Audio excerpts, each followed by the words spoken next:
What's up, everybody? Welcome to the Rage of YouTube channel, Rage of Wrestling YouTube, with my special guest, Renegade JJ, also known as, if you super chat enough, El Renegado de la Lucha Libre, but that's for special occasions. I'm your host Yes. today. So, how we doing, JJ? Doing good, man. Looking forward to doing this. Looking forward to seeing what you've got in store because this is definitely an interesting topic. As soon as you told me what you were doing it on, I immediately came up with a couple in my head that I would have on a list.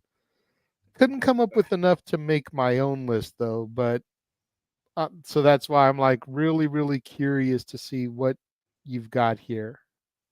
Yeah, it's hard. It's hard to keep it down to just 10 because there's been so much mistakes in my opinion, especially when you think about the Cena era and Super Cena and how nobody could beat him. So I'm Yes. sure there's quite a few things people would change. But so we're gonna get into a list. I'll talk about why I chose it, and then we'll go to JJ who'll give his opinion. We'll see if there's any comments, and then we'll move on to each of them. There is 10. There is a cheater where two are tied because I just couldn't decide. And there are some honorable mentions. So we stay tuned. So we're going to go ahead and start.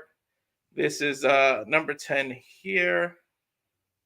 I'll show the little ticker here. And I'm sure you can guess why that is that. So I'll show you guys. That's the promo to it.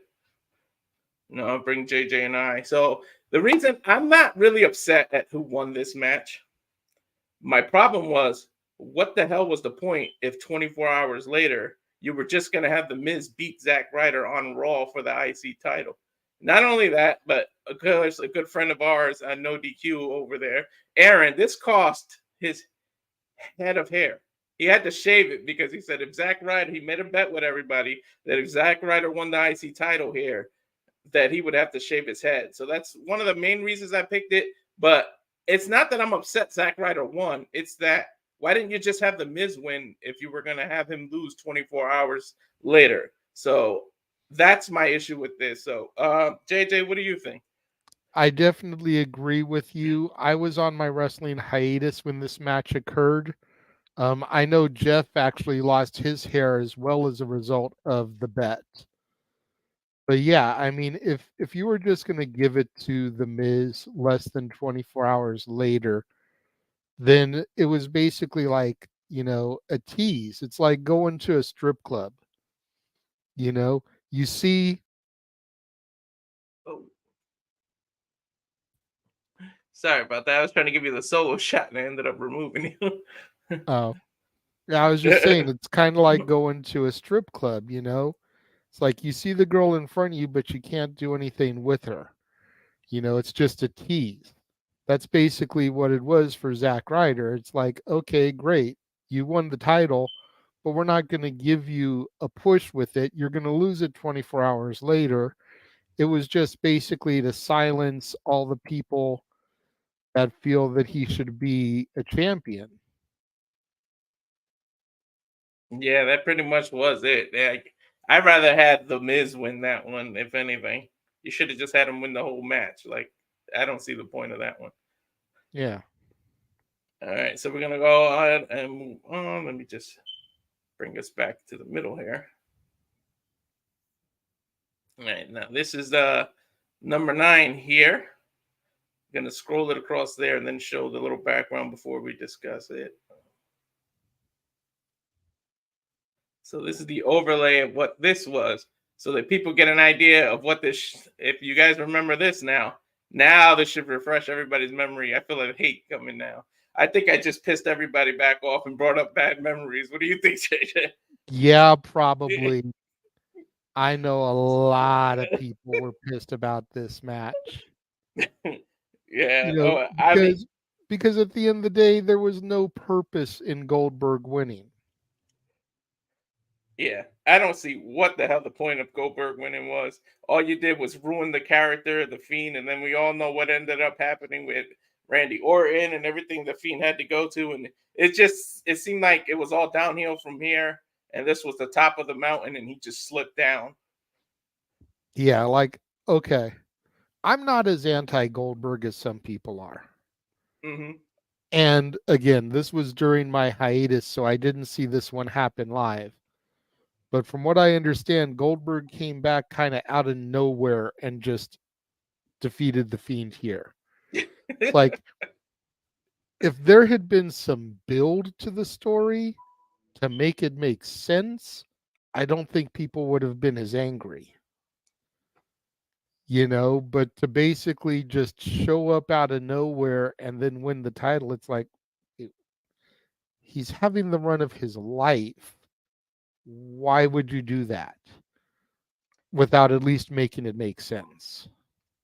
Yeah, as people say, the kids say nowadays, make it make sense. I have no idea what they were doing with this one. I mean, anything else you want to say about that one? Nah, Yeah, the quicker we get away from that, the better, right? pretty much. I'm All not right. trying to trigger the fans that are watching. And those that are watching, thanks for watching. Please subscribe to both Casa de 18 Studios and the Rage of Wrestling YouTube. All right, here's the next one. I know JJ is going to get a kick out of that because I know he agrees with this one. Yeah, I definitely do. For me, this would be a lot higher. For me, this would probably be number one, if for no other reason, but for the fact that I was actually there live for this one. Oh, okay. That was Oh, so you during got a the run different of take. SummerSlam at Staples Center in LA, and I was like Yeah. the sixth row. So not only was I there, but I got the souvenir chair for that show. Oh, okay. I mean, I was happy because I got to see Bret Hart wrestle live, after suffering that kick that pretty much ended his career by the guy who won the last match that we want to get away from. There is no legitimate reason why Team WWE should have taken this match. None. The Nexus were just starting to really cook. And even now, John Cena says in interviews in retrospect that he made the wrong call politicking for him to win. But I mean, there was still so much meat on the Nexus bone. And had Cena just taken the fall and gone down, whatever it was, 2-1, still on the Nexus side, or 3-1, think it was 3-1. then it would have made a lot more sense. I also would have kept the 3 win. I would have had him not be able to eliminate anyone else. Just keep the 3 Nexus people winning and dominate. Especially, you were hot off of that Raw. Remember when the Nexus went crazy and they broke the ring and everything and they took over? Was that not like Mm-hmm. one of the biggest Raw segments? That was a hell of a way to end a segment at Raw, to end a Raw, I should say. And for you to end a Raw like that, get all this momentum, and then put this crap out on here and have Cena. This was the one time I think Cena pulled a Hulk Hogan backstage, and now he regrets it, as you said. Yeah, absolutely. Yeah, right. So, yeah, we're gonna go. This is actually triggering me now because I was the one stupid one that used to try to vote against Cena and always get wrong. And my friend LA would always tell me, "Don't bet against Cena," and he ended up doing right. It got to the point where, it's kind of like Roman now. You just Mm-hmm. don't bet against Roman Reigns. Exactly. You didn't bet against Big Match John. Exactly. Now, for my next one, this one's a bit controversial because people they may have liked the results, but I'll test JJ's knowledge. He's a friend of mine. Who have I always said was my favorite superstar? The Undertaker, right? Yep. Okay. This is some controversy one, but I'm one that thinks the streak should have never ended. Like that would have been the legacy for Undertaker, as I try to hide this here. For Undertaker, I think that would have been something unique. No one can ever match. No one's gonna match what he got to anyways. What was he, 27-0, 28? No, No, 22, 21. 21. All 21 right. because he made a solid blackjack. This would have been Yeah. 22. 22's a bust. Yeah. Yeah. That's So how the whole joke kind of became a thing. It was like the more you examine it, mhm, you think about blackjack, and 21 is a win. That's blackjack. 22 is a bust. mhm, This yeah. made it 21 and 1 because 22 was a bust. Yeah. And if you believe the rumors, people were saying that they wanted to end the streak a few years ago, but the other stars, people like Shawn Michaels, Edge, I think even to when Batista faced him, they wanted him to win. They all said no, they didn't want to take the streak away from Undertaker. If you believe the rumors, I'm not saying it's Yeah. 100% true. So don't put words in our mouths. We're not saying that that's true. Everything has to be taken with a grain of salt. But if they had the respect to say, I'm not taking it, but then at the same time, I can admit, if anyone can take the heat of putting that one in Brock and Taker's zero, it would be Brock because he could take that heat and not, and it would be Yeah. like water off a duck's back, and he's not caring. So, what do you think, Julian? All right. So I have a really controversial take on this one because Hmm. while I kind of agree with you to a point that The Undertaker should have never lost his streak, Undertaker was getting old. Hmm. He was getting up there, and it was becoming visibly harder for him to go with the younger guys each year. So at some point, you've got to take old Yeller out behind the woodshed and put him out of his misery. To use the pun that HBK and Flair used with each other, you know, Undertaker going out there and having 20, 30-minute matches with guys like AJ Styles and Bray Wyatt and even Roman Reigns, who defeated him a couple years after this L, is like it was just going to be harder for Taker. He was already wrestling once, maybe twice a year at this point, using the whole rest of the time to train for his big WrestleMania match. Hmm. And then go out there and I mean, dude got knocked loopy in the first 5 minutes of the match, and Brock had to carry him the whole rest of the way. So let's think about this for a second. What if Taker was supposed to win, but because he was knocked so loopy and couldn't remember what he was supposed to do, they had to call an audible? Do you fault Brock for that? Not at And all. if anybody was gonna win, why not have it be the two-time NCAA Collegiate All-American, the former UFC heavyweight champion? Like, Brock transitioned into professional, legit combat sports and became a heavyweight champion. Like, Hmm. how are you not going to give that guy a W coming back against The Undertaker? Hmm. That just completely buries everything he did away from WWE. True. I have always thought that Brock Lesnar was the right guy. Were there people before him that could have done it, should have done it? Absolutely. I still say that Randy Orton should have done it at 21. And I don't argue that just because that was the mania I was at. But if you Hmm. look at it in retrospect, Randy Orton was still in like the main part of his legend killer gimmick.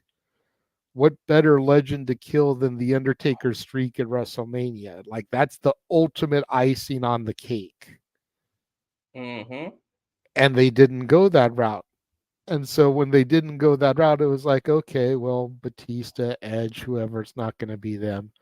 But then it became Brock, and it's like, this is where it needs to happen. It needs to either happen here or never happen. And they Exactly. let Brock do it. And I was like, okay. And at the time, I was dating someone who was a huge Undertaker fan. Like, she wouldn't even look at me the rest of the night because I was perfectly content with this happening. And she was beyond pissed. And And we wouldn't have got the fan's face. I mean, that fan's face at the end is just as iconic as the For fact real. that Brock won. Dude, like him, that guy, the guy from when Brock returned, and Angry Mm-hmm. Miz Girl were like the three original wrestling memes. They were. They definitely were. All right. I don't see any comments on this one. What do you guys out there think? And leave your comments below. Now, this next one is just, damn it, I'll admit, this is just personal bias. Because I just felt like I wanted this to happen so bad. I'm going to admit, I do understand why it didn't happen. But now, I don't know. I must have erased the graphic somehow. So I'll just put the banner. But this one here, Shawn Michaels versus John Cena, WrestleMania 23 in Detroit. Why did Cena need another win? Like, I just wanted Shawn so bad to get one more title run besides that doo-doo brown pants that he wore when he came back in what was it, '02? The '02 Survivor Series. He won the first Yeah. elimination chamber, so he put another notch under his belt. But I just really felt like even if you gave it right back to Cena a month later, like I just wanted to see Shawn Michaels one more time have that WWE title. Like even if it was what you did with the World Heavyweight Championship, make him lose it right back a month later. It's just he was hot. It was all about DX just reunited like the year before. It was all about that, and it's just the young buck versus the new Shawn. This was like Shawn versus himself essentially, like the biggest star versus the newest star, old generation, new generation. But I just feel like just for once, Shawn Michaels should have been winning that title. But again, there are rumors that it's Shawn himself that just didn't want to be champion. He didn't want to. He didn't want that thing. He was just there to put people over. But what do you think, JJ? That's exactly what I was going to say is that Shawn didn't want it. You know, Shawn had such a bad reputation from his pre-injury run with his politicking and everything. He did not want to be a champion at all in his second run. They gave him the world heavyweight title with those doo-doo brown incomplete tights, and it kind of was what it was, and that was kind of like the lifetime achievement award. Mm-hmm. You know, but to your point, a couple weeks later they had the Iron Man match on Raw.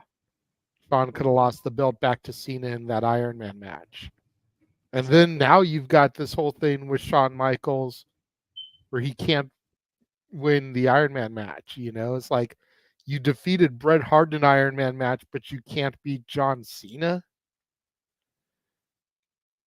You know what I Yeah, mean? It's exactly. like, how is it that you can beat arguably the greatest technical wrestler of that era, but you can't beat John Cena and Cena can't wrestle? You know, Mm-hmm. it's like, how do you take that L? And then just imagine what that would have done to Shawn Michaels. Exactly. Like you said, they could have just gave it the title right back. So we're gonna switch companies for the first time on this. See, I know everybody's thinking, why is he on WWE? No, it's not. So I'm gonna show this graphic here.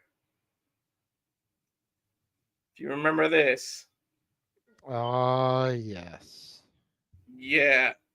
What the hell was the Okay. point? It's not so much that the man lost his streak. Here's another streak. It's how it was done with a cattle prod and electrocuting somebody. It was the dumbest crap ever. We're past the 10 minutes. I could have cussed, but mom might be watching on Facebook, so I have respect for my mom. But this was the dumbest stuff ever. Like the booking of it, like I don't know if Kevin Nash was his own booker at this point, or if it was Vince Russo. Do you remember in '98? Was it Russo or still? No, Russo didn't come over till 99. It was either Bischoff or it was Nash himself. I'm assuming it's Nash himself to put himself over. I wouldn't put it past him. You know, 7 foot tall, and his ego was probably 12 foot. But anyway, There. that's neither here nor there. But yeah, the cattle prod, Scott Hall electrocuting him, the interference, it was just too much in one match. I think you could have made it competitive, but at the end, Goldberg should have kept the streak a little longer because we all know those numbers that he was on was inflated. Half the matches that we saw they said he did, we never saw either house shows or they didn't exist and they inflated it, kind of like the IC title tournament that the first ever Intercontinental Champion Right. had that never really existed. So they just kind of made it up. But what do you think, Trisha? Okay, see, here's going to be another bit of a controversial take. I'm not so mad at how it ended because Goldberg was in beast mode. So the only way you were going to stop the unstoppable at that point was with something screwy like the cattle prod. The fact that the finger poke of doom was the following night on Nitro, that's where the problem comes in. Oh yeah. So it's like, okay, so you use the cattle prod, you end the streak. Kevin Nash is the champion just to give it back to Hogan the next night. Mm-hmm. That's where I have a problem with it. Just the actual Starrcade match itself, I thought it made sense. You know, Goldberg was this unstoppable force. And again, at some point that streak had to be ended. Mm-hmm. Because unlike The Undertaker, Goldberg was very limited in what he could do in the ring. Oh yeah. You know, you got him past 5 or 7 minutes and you were really exposing him for who he was. So eventually that had to end. Was Kevin Nash the right guy to do it? That's questionable. Much like the argument with The Undertaker over the years, you could have given it to somebody like a Kidman or a Mysterio or somebody who would have really like made their name over ending the streak of Goldberg. You had Jericho in that company. True, true. But the fact that it took everything it took to put him down, I'm not so mad at. So Yeah, I can see what you it's mean. just what happened the next night on Nitro. That's where the issue falls. Yeah, Is they did all that for that. You might as well had Goldberg beat Nash and Hogan do an impromptu challenge the next night and have Hogan win the title. I would rather have that happen Yeah. than that damn finger poke of doom. Like just repeat WrestleMania 9, basically. Yeah, like that could have made sense. Like, you know, Goldberg beat Hogan at the Georgia Dome on a Nitro. I don't remember where that Nitro was the night after Starrcade, but I mean, if you're in Florida, which is Hogan's backyard anyway, theoretically speaking, you do the same move. And here comes Kevin Nash on TV, you know, who I don't remember if people knew he was the booker at that point or not, but you know, he comes out there, or Bischoff comes out there, or whoever the on camera authority was at the time. You know, you defeated Kevin Nash. Well, we have a surprise challenge for you right here. And here comes Hogan. It's like, oh, shit.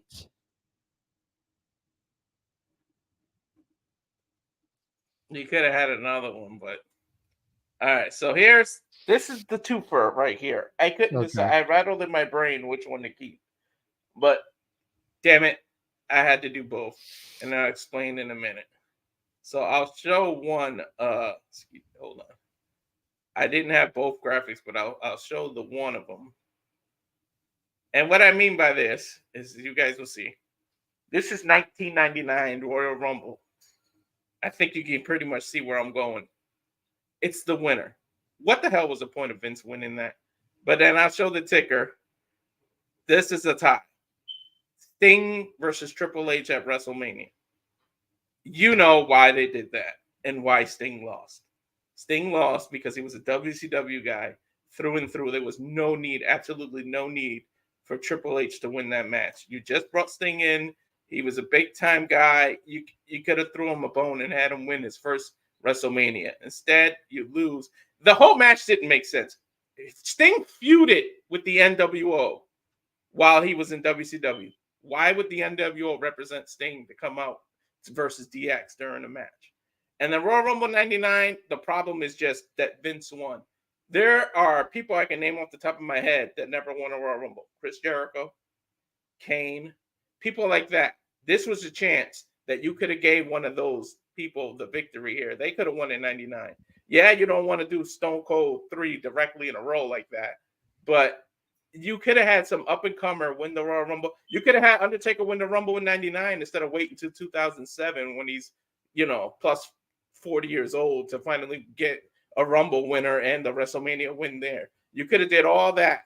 Instead, you went with Vince freaking McMahon, the owner of the company, just to screw Stone Cold. Just to screw Stone Cold.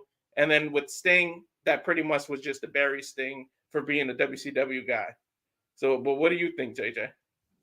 All right, I don't know which one I should address first because I have valid points to bring out for both. We'll go with the oldest one first. As far as the Royal Rumble goes, what I feel like you got to remember and why I think it was done the way it was, we were in the freaking heart of Austin McMahon. And Stone Cold was getting one up on the corporation every opportunity he could. Every time Austin came out there, he was destroying the corporation. This was Vince's able to get the victory without pinning Austin, without making him submit. Rock was out there for the distraction. So Vince and his corporation were able to get the one up on Austin without making Austin look weak. And then Austin still got the title match at WrestleMania because Vince said he wasn't going to fight his corporate champion. So the aftermath, much like the Starrcade match, I feel is where it kind of lost itself. Because if Austin was going to get the main event anyway, why not give him 3 Rumbles in a row? He'd have been the first person ever. You know? But as far as the logic in Vince winning, I thought there was some very sound logic there. As far as the Triple H one, Hold on, before you move on. When was Saint Massacre Valentine when Big Show debuted? that When was was the that? very next month. The very next month? Why Yeah, didn't you bring him in a month earlier? Nobody knows who he was. He comes out in the Rumble, throws Stone Cold out. Even if you didn't make him win, he could have debuted and been on Vince's side for that. I Either don't know way. if Big Show's 90-day compete clause had cleared by that point. Oh, yeah, that's true. Damn 90 days clause. But sorry to interrupt. Go ahead. Move. No, it's okay. As far as Triple H Steen, that was all about Triple H's ego. That's what that was there. In all honesty, that should have been Undertaker Steen because that was the match everybody wanted all those years. Taker and Steen. As far as the NWO, yes, the Cruz Steen fought the NWO for all that time, but let's not forget that in the Wolfpack, Steen was a member of the Wolfpack. So that's where the logic comes for the NWO to help Steen. Plus, you had DX out there helping Triple H. DX versus the NWO was always Click versus Click because you had Hall and Nash on one side, Hunter and Shawn on the other, and Waltman. So you had Triple H, you had DX over there, and then on the other side you had the NWO with Steen. It kind of balanced things out for that Monday Night Raw moment.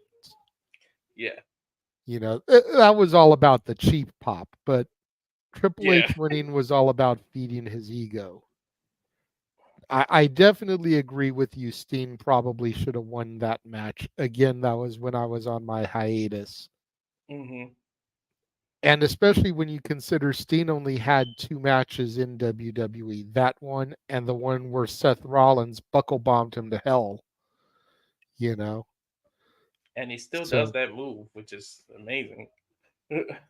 so it's like if we were only going to get 2 matches, it should have been Steen Undertaker at WrestleMania. Yeah, But so exactly. so bottom line is I agree with you on the Steen one. I Hmm. disagree with you on the Rumble one. All right, that's fair. That's fair. All right, so to move on, this would be number three. Now, if you guys remember this one, Oh yes. yeah, I see the again, ticker. uh-huh. Were we not in the middle of? Hold on, here. Were we not in the middle of the Legend Killer gimmick? And like you were saying about the Undertaker, what's one of the biggest legends in the company that you could have had uh Randy Orton go over? I think Mhm. politics, and here's the banner. I couldn't find it for a second. If you guys remember that, I guess Hogan went to the back and said, "This doesn't work for me, brother. I'm going over." And the fact that you involved Brooke, you had that RKO over the hood of a car, you had all these things. Hogan was over 50 at this point. Like, your up and coming stars, Randy Orton, legend killer. You have him face a legend at SummerSlam, and he looks up at the lights. That I don't get it. Like, how does Randy Orton not win this one? But what are your thoughts here, Junior? Yeah, you even build it as legend versus legend killer. Like it's on the tagline. That's all the more reason why the legend killer should have won. The only reason I think he didn't is because this was around the time when Randy was failing wellness policies left and right. So I think Uh, that was it. I think it was a punishment more than anything. But the fact that Hogan won 2 years in a row at SummerSlams over people he shouldn't have beat, because the year prior was that flop fest with Shawn Michaels where Shawn Michaels was bumping and flopping like it was an AEW match with his yep. no cells and shit. That was hilarious. Swear to God, Shawn Michaels was the third Young Buck in that match. Yep. But I digress there. I'm not gonna go down that That pathway. rabbit hole.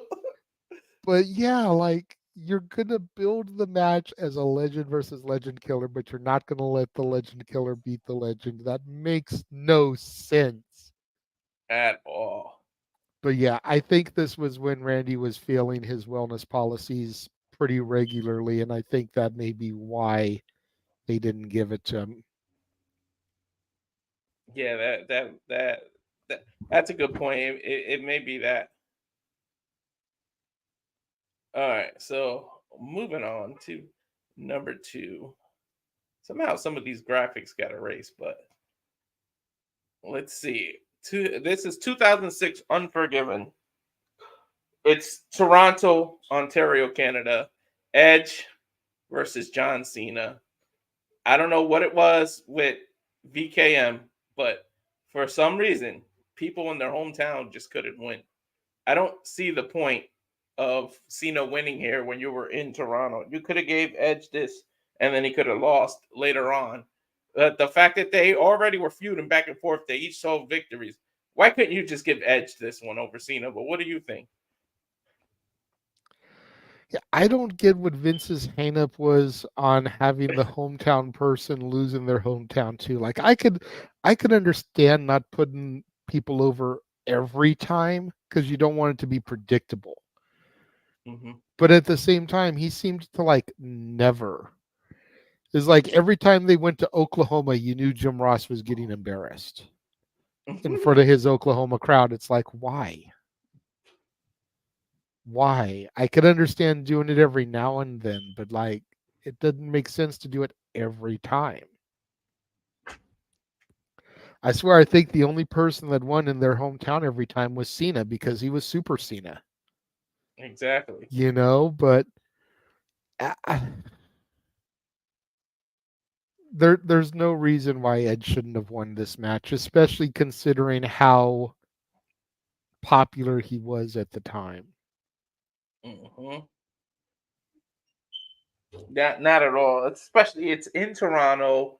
It's the TLC match, which is Edge's specialty, and you have Seriously. him lose here. Like, I just don't get it Yeah, at all. everything was stacked against Cena, which I guess, Cena overcoming the odds is your story, Hmm. but Make it make sense. Exactly. As the young one said, make it make sense. All right, so now before we get to number one, I'm going to do a couple of honorable mentions that we'll cut the commercial. And then when we come back, we're going to do number one. JR beat Triple H, Emmanuel said on the comment here. Yeah, just because he won a match doesn't mean he wasn't always embarrassed in his hometown. He sure was embarrassed. All right, so before we move on, let me get to one of the honorable mentions here. Now, this, I don't know if you were on the hiatus at this point, but this is just when Angle went to TNA. And Joe was undefeated. And you had Angle beat him. Now, again, I don't know what's up with me and streaks, but this is like the third streak that I'm talking about. True, But true. you could have made a star out of this young guy. Like, I get it. I get it that Angle just joined TNA. However, he's already been established. He may not have established in your company, but who in the hell didn't know who Kurt Angle was? True. So for them not to do that, they could have took advantage of that and made you know who the hell Joe is. Like, maybe Joe wasn't as popular because eyes weren't on TNA until Angle came over there. But then immediately you make a new star by, hey, look who beat Angle. Look who put the first defeat in Angle in our company. It's this new guy named Joe, and Joe is a big star and big man of who he is now. But this is baby face, young. I think it was less than 300 pounds at this point. If you look at it, this is Joe establishing himself.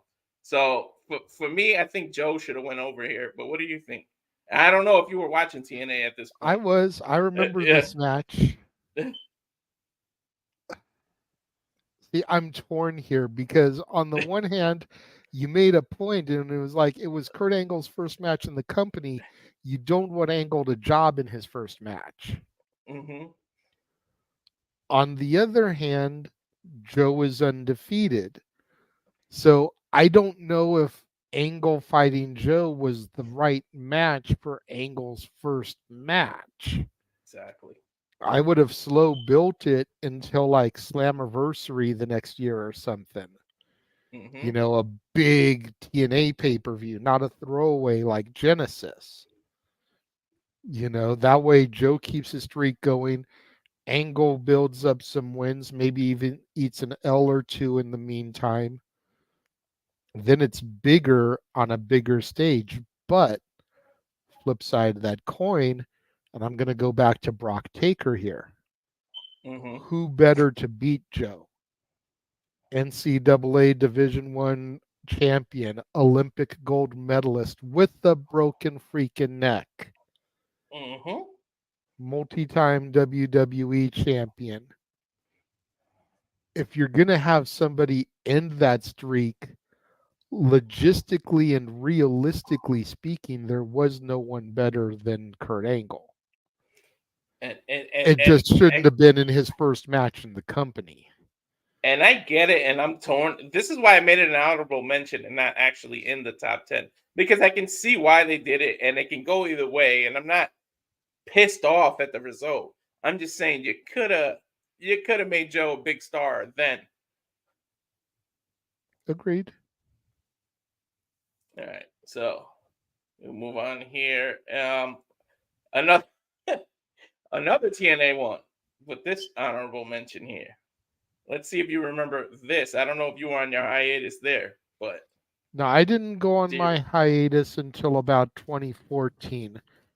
Okay. There were times when I didn't follow TNA as much as I would have liked, and I don't remember that match that well. Mm-hmm. But I feel like I know where you're going here because there's no reason Kevin Nash should have dethroned AJ Styles. That was my point. No way. And again, you could have established AJ was an indie guy. People in this generation know who he was because of his WWE run. But this is AJ when AJ Styles was AJ Styles. This isn't the soccer haircut mom AJ. This is the legit AJ who had the title, was showing you he was a TNA guy through and through. Like, I'm surprised he didn't have a TNA tattoo. Like honestly, this was the face of your company, and you have Kevin Nash defeat him. You talk about that the other one was Triple H's stroke of an ego. I think this was just to feed Nash's ego. Possibly.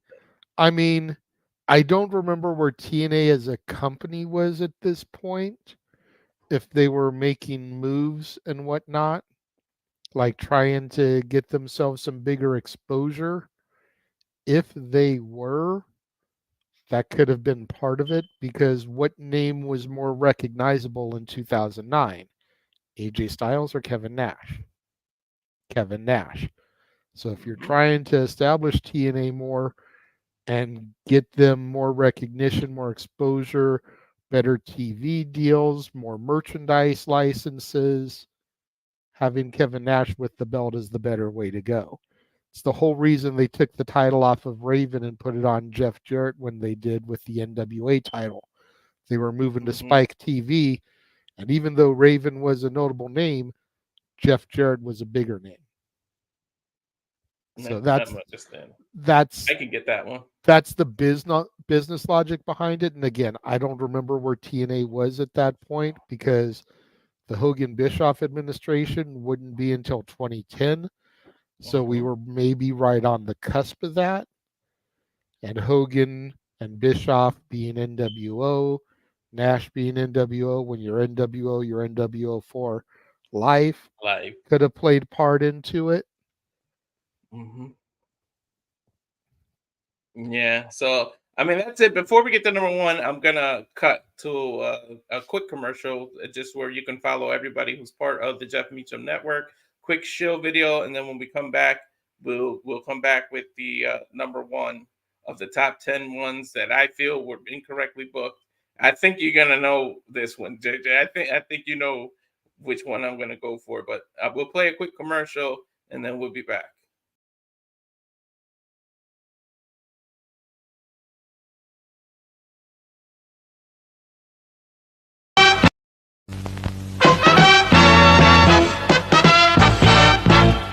And now, preview time. So let's take a look at what's coming your way.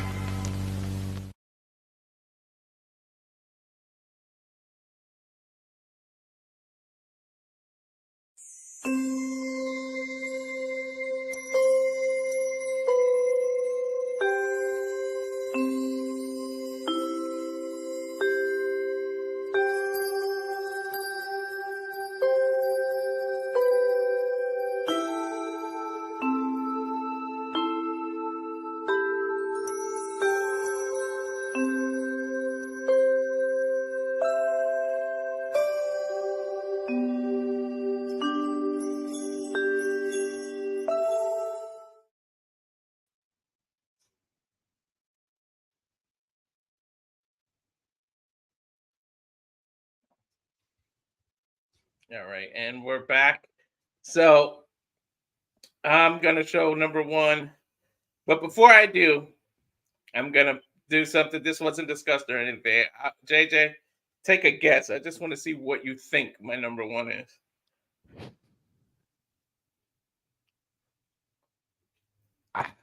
It's a tough one, dude.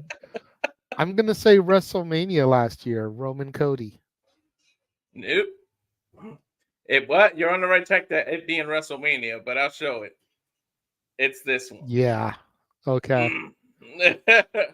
How the hell did you get that one wrong?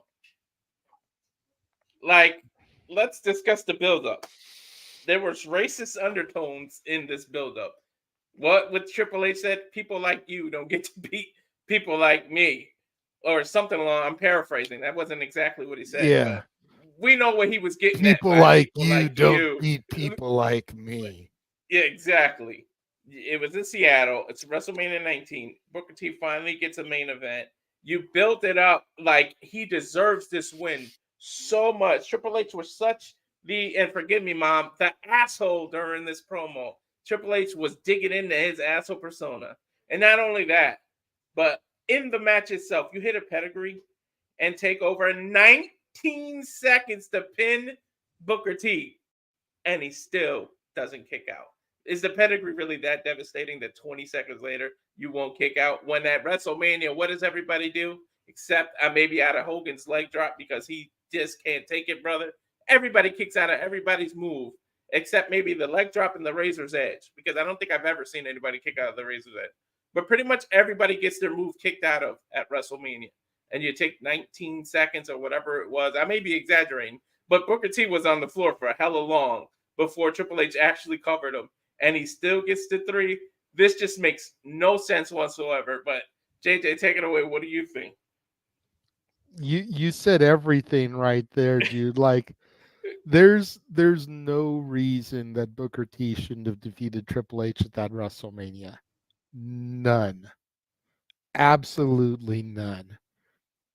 Booker T was arguably the biggest name that came over in the invasion angle. And this was 2 years after the invasion was done. And you still are burying the old WCW guys. Like, Booker would not win a championship until I want to say 06 or 07 with the Kimbuka gimmick. And it's like, dude, this was legit real Booker T. This guy needed that belt. You know, like we've said a few times, even if they just had him lose it back a couple of months later, you know, Judgment Day or whatever, fine. But at least give him that moment. Yeah, it was built like he needed this win, and then you just took it. And this was like prime time Booker, where people were cheering for Booker T. He didn't have that many face runs. He's a legend now in Hall of Fame, but he was a heel for more than like I'd say 80% of his career, maybe even 90% of his WWE career. He was a heel. You had him as a white hot baby face at this point. People were behind it, and you could tell people wanted him. They thought he were going to actually win this title. And then you pulled this out. Yep. I mean, I guess it was the feat that just a WCW guy is not going over a top WWE guy. Then this is the height of this just happened. So, I mean, WrestleMania 19, don't get me wrong, was one of the best pay-per-views they had. WrestleMania 19 is like up there, like top 5 WrestleManias. But then this just one moment just it's why I can't put it number 1. That's fair. But I could put it number 1 on this list because I definitely, if I could go back in time and change a match, this is one of them. Booker T should have won that title. Oh yeah. All right. So JJ, let me give you your solo shot here. Just give me your overall thoughts of the list in general. What do you agree with the most? The thing and things you think I left out. Like what would you have added on here? Well, you don't have to give me a solo shot for that, bro. I think you did a really good job with the list. Really well thought out. There are a couple of matches that I definitely think of, and maybe a couple of them are controversial, but I feel like the tournament at WrestleMania 4, even though Randy Savage was a great champion, I just think it would have been even better if Ted DiBiase had still won it. Mm-hmm. You know, the whole thing is that DiBiase bought the title off of Andre, so they stripped him of the title through the tournament, and then you have DiBiase win the tournament anyways. It's just like a big FU right back to them. It's like, I'm still the champion. Now what? You know, and then Savage could have taken it off of him at like SummerSlam or whatever. But I think that would have been so great. SummerSlam 94, Brett versus Owen. I think Owen should have defeated Brett for the title in that match, even if he only held it until, you know, Raws were happening at that point. So, you know, even if he had only held it a couple weeks, then lost it to Brett on a Raw. Mm-hmm. Just to see Little Brother defeat Big Brother for the title I think that would have been huge. Um, I forget which show it was, but any of the times Monty Brown challenged Jeff Jarrett, Monty Brown was so over and should have been NWA champion. They missed that a bunch of times on not capitalizing and pulling the trigger then. And they can't even say it was a racism thing because they had already made Ron Killings the first NWA African American champion. So it's not like they were opposed to doing that. Exactly. And then the other one, there's two others I always think of. Both of them were on SmackDowns. One was the episode where Taz took on Triple H, ECW champion versus WWF champion, and Triple H just like buried Taz. Oh yeah, It's yeah. like, you guys let him go to ECW, use his WWE music, win the title because of the shenanigans Mike Awesome pulled. Have him bring the title to TV for a week before he loses it to Tommy Dreamer, and then you just bury him. Now, I'm not saying that he should have defeated and won the title off of Triple H, but it's an exhibition. I don't even think a title was on the line. So why not have Taz beat him? Tommy Dreamer did the run-in. Taz wins with shenanigans, but that doesn't make Triple H weak either because it took shenanigans. You know what I mean? It's like, I think that Taz should have had that. Or at the very least, let Taz win off of a disqualification. Yeah, or a count out or something. You can Something. do That way you something. don't bury him, but to pin him off of a pedigree, I thought was pretty weak. And the other one was the SmackDown in 01. They were in Edmonton, Ontario, Canada, and it was Austin versus Benoit for the title. I think Benoit should have beaten Austin in his hometown of Edmonton and taken the title. But we already talked about Vince McMahon letting people win in their hometown. So, but Yeah, I always thought that should have been a thing right then. He was so against it. I don't know what it is about. He does not like hometown people winning their hometown things. So I'm gonna go ahead give you the floor to give any shills or anything you want to do promote before we go ahead and get on out of here. Yeah, they're on this mission right now to try to raise money for me to get to TNA Rebellion. Tickets are already procured, but we need to come up with the money for airfare and hotel. Any donations that you guys want to make to help out with that, send it to that PayPal link. Any donation is appreciated. Other than that, be on the lookout tomorrow for Dad's Not Always on Wrestling, where Jeff and I will discuss the top 10 TV couples, trying to do a little bit of a romance theme since Valentine's was last week.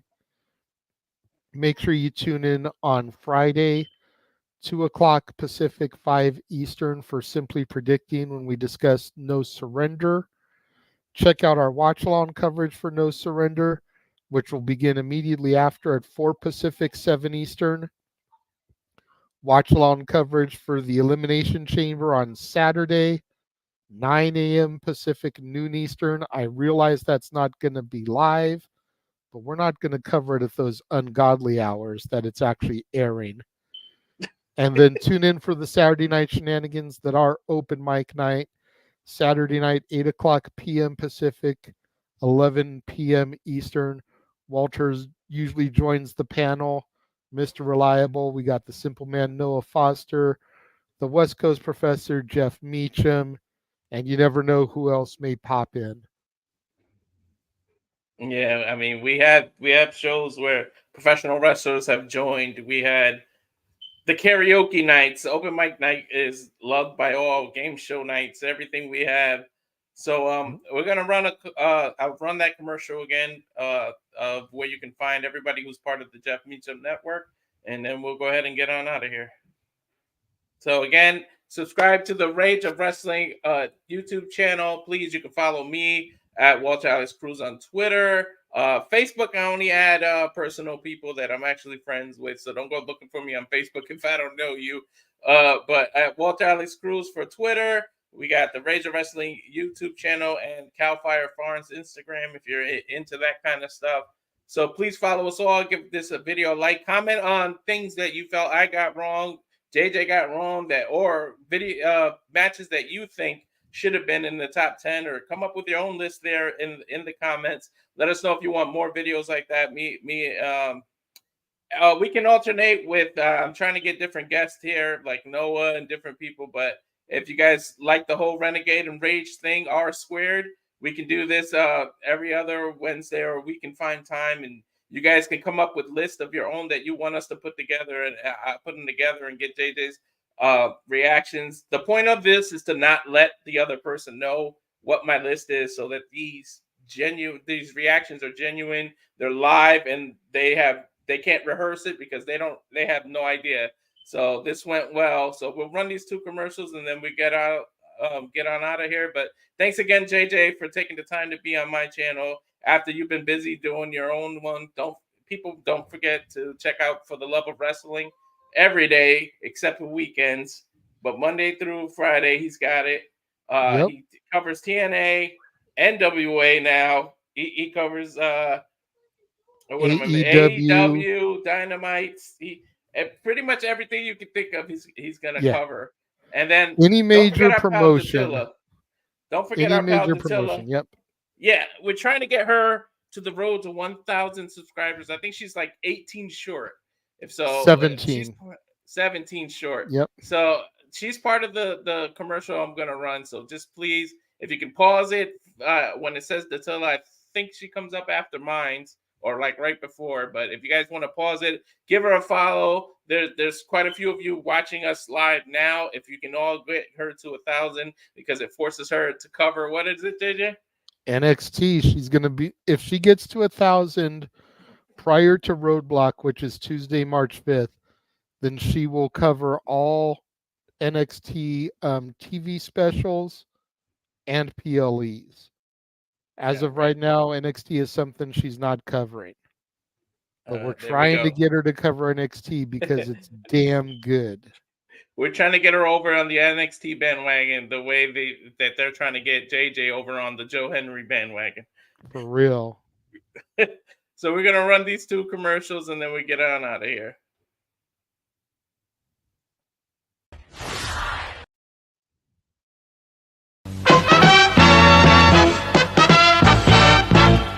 And now, preview time. So let's take a look at what's coming your way.